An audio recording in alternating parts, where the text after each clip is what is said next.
So banking accounts have come a long way in today's age because the banking accounts that you knew when your parents went to the bank or when they brought you to the bank are not the same checking accounts that we have today.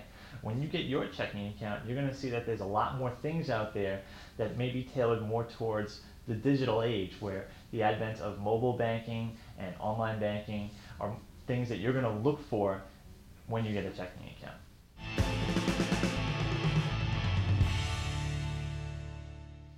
It's important today for you to own your own checking account as opposed to using your parents' checking account, because the needs that you have in today's age are going to be very different from the needs that your parents had when they had their checking account at your age. What with direct deposit and mobile banking, you're going to want a checking account that offers these features to you because your parents' checking account is not going to offer you the same thing.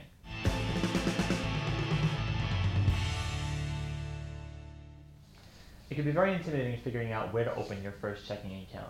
All you have to do is go online, research your favorite bank or credit union, or maybe you have one close by. Go over there with your ID, learner's permit, driver's license, and your opening deposit, and just tell them you want to open a checking account.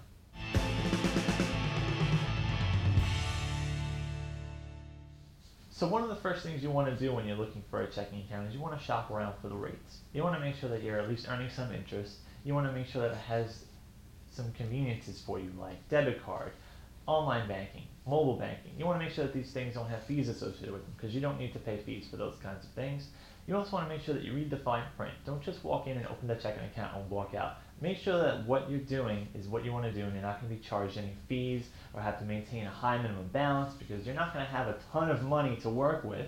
So you want to make sure that you're within that range of comfortably spending with your checking account.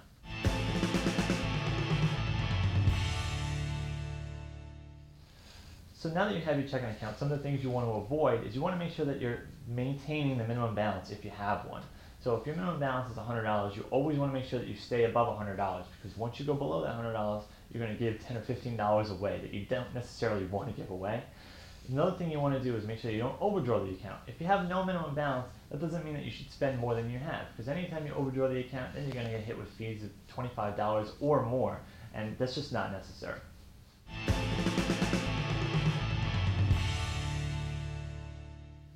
So the ultimate result you're looking for when you have a checking account is you want to have a checking account that works for you, has the features that you want, like online bill pay and mobile banking. You also want to make sure it has an interest rate if you can, otherwise low minimum balance or even no minimum balance. This way you can comfortably use your checking account with your debit card and not have to worry about any extraneous fees.